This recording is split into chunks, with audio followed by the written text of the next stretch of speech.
Bismillahirrahmanirrahim. Assalamualaikum warahmatullahi wabarakatuh. Bismillah, alhamdulillah, wassalatu wassalamu ala rasulillah Sayyidina Muhammad ibn Abdillahi wa ala alihi wa ashabihi wa man tabi'ahu wa wala amma ba'du. Para jemaah sekalian dimanapun saja berada, mari bersyukur kepada Allah atas segala nikmatnya. Pada kesempatan kali ini, betapa Allah Subhanahu wa Ta'ala begitu banyak telah memberikan nikmat kepada kita. Saking banyaknya itu Allah menegaskan, wa in ta'uddu nikmat Allah. Apabila kamu menghitung nikmat Allah, la tuhsuha. Kamu nggak bakalan mampu menghitungnya, saking banyaknya nikmat Allah. Maka mari biasakan kita bersyukur. Syukur dengan lisan alhamdulillah, alhamdulillah, alhamdulillah. Ada syukur bil jinan, dengan hati. Kita punya keyakinan bahwa la haula wa la quwata illa billah. Tidak ada daya, tidak ada kekuatan kecuali atas izin Allah. Bahwa nikmat yang kita rasakan mulai ujung kepala sampai ujung kaki, murni pemberian Allah. Kita tidak punya daya, tidak punya kekuatan. Ini murni pemberian Allah.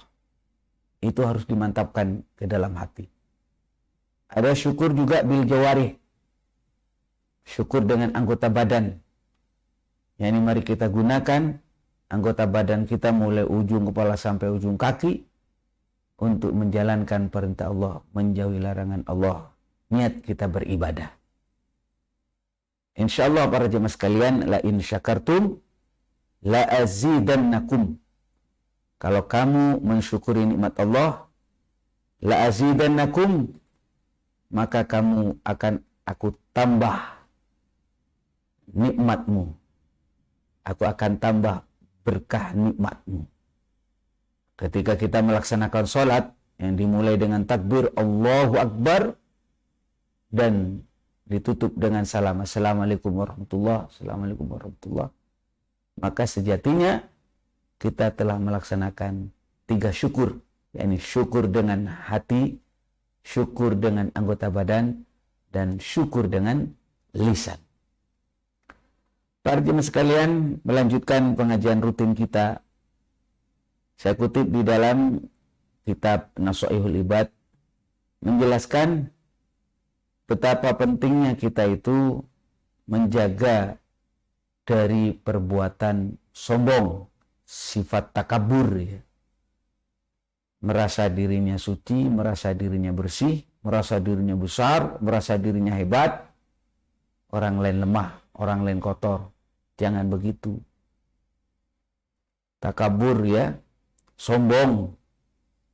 Padahal namanya takabur atau sombong atau merasa besar, wal kibriya, itu hanya khusus miliknya Allah.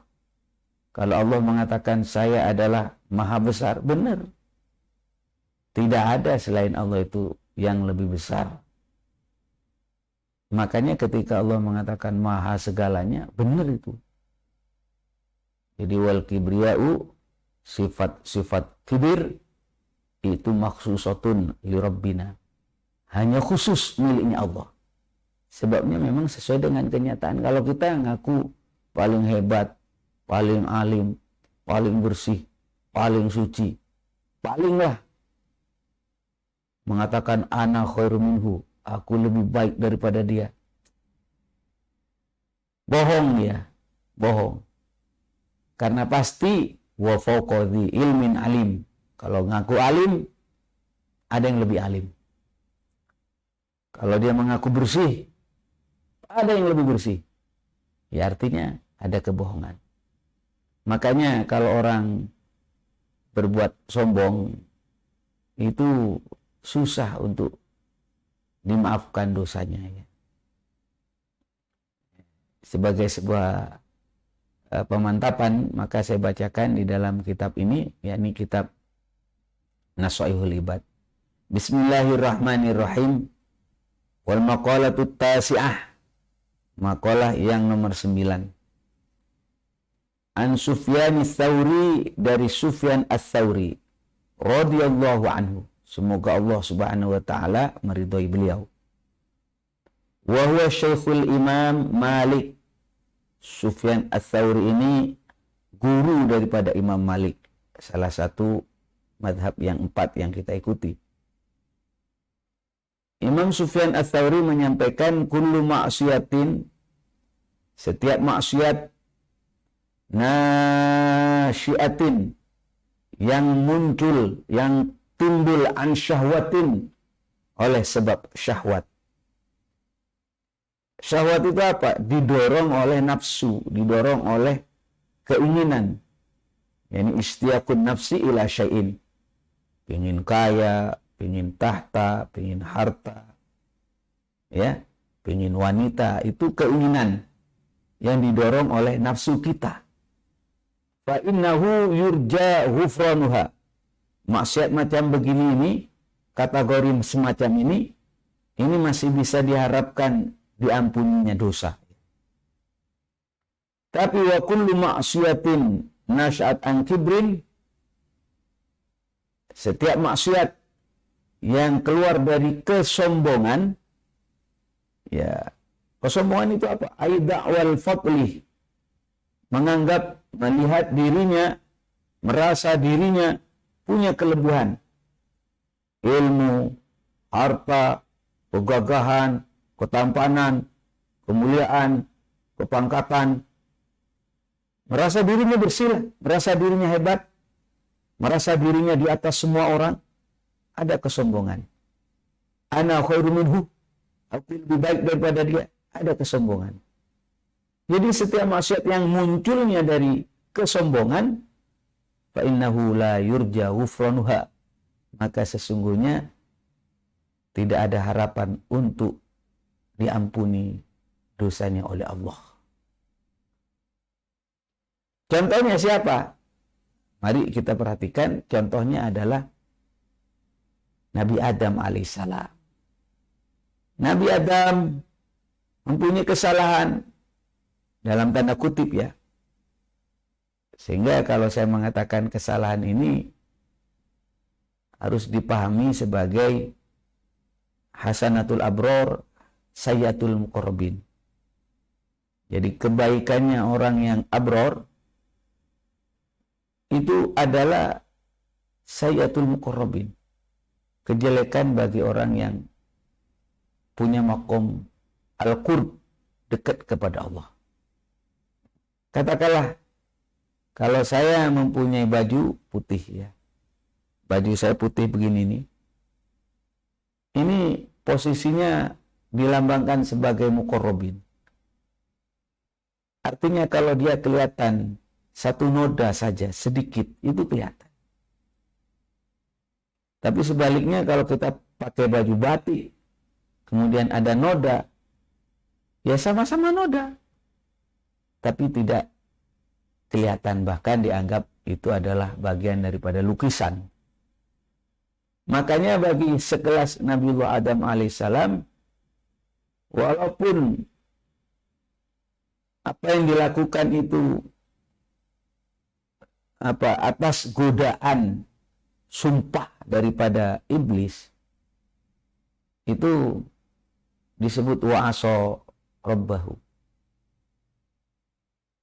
Padahal prinsipnya para nabi itu disebut maksum.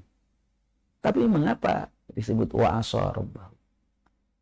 Itu gambarannya semacam tadi.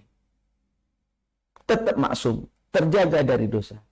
Kok andaikan dilakukan oleh kita itu sebuah hal yang bisa dimaafkan lah, karena atas godaan dan tipuan daripada iblis. Maka kita harus mempunyai keyakinan para nabi siapapun, para rasul siapapun, mulai Nabi Adam sampai Nabi Muhammad, itu wa'ismatuhum kasairil malaikah.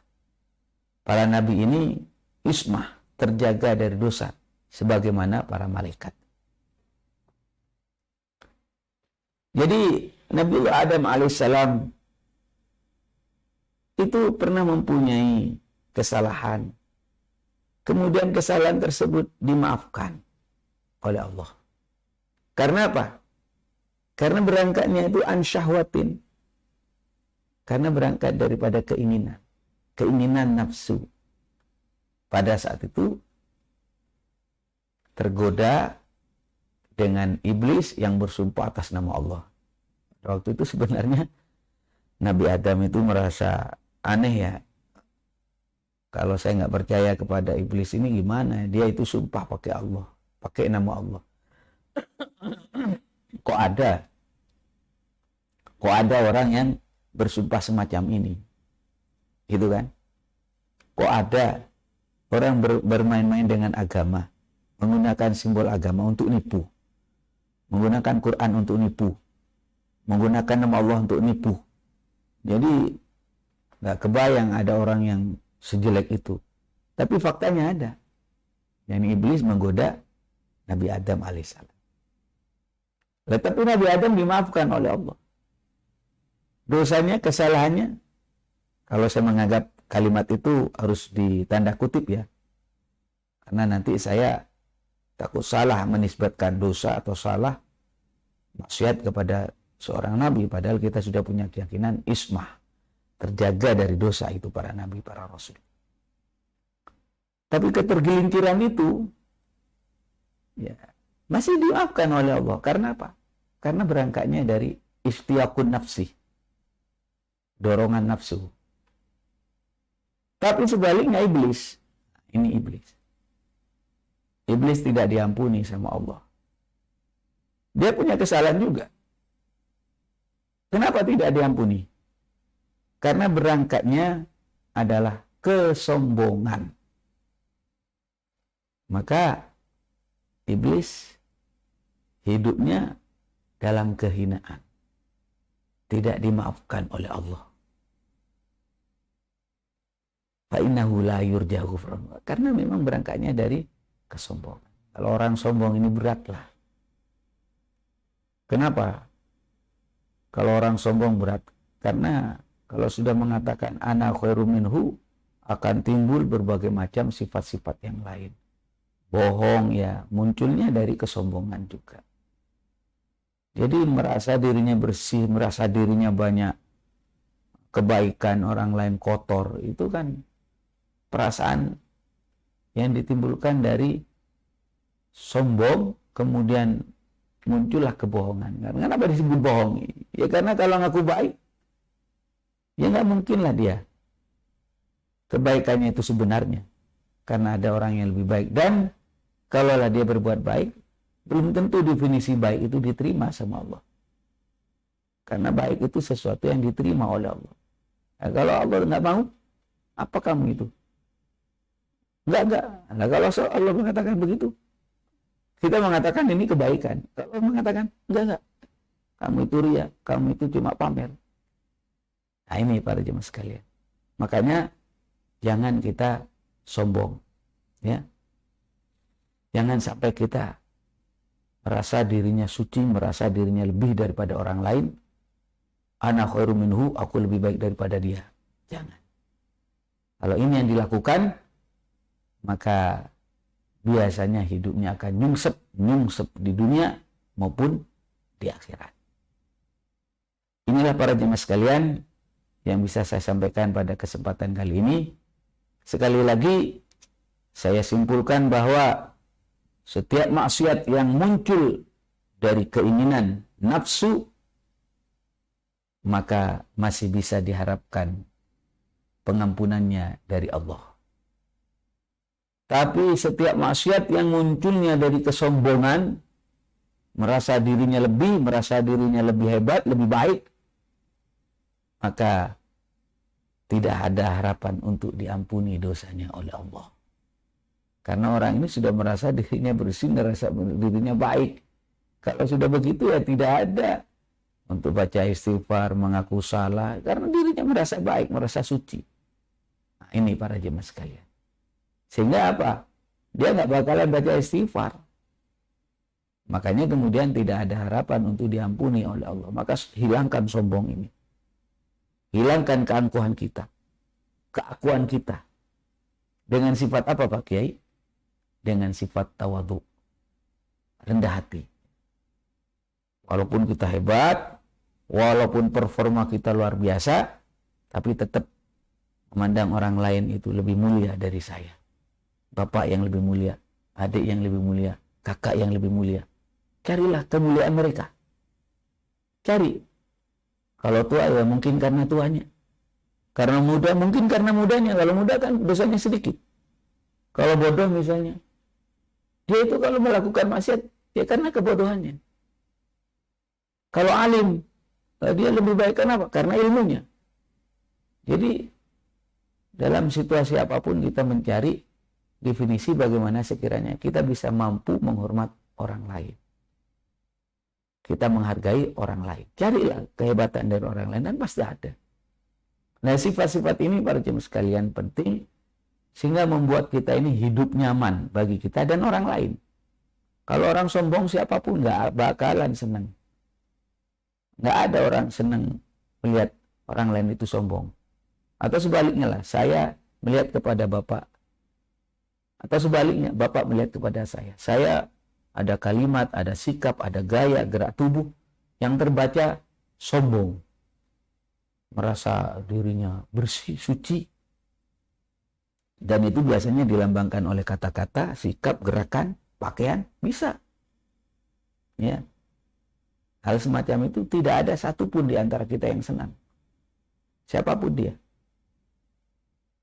Bapak melihat saya sombong, nggak bakalan senang kepada saya.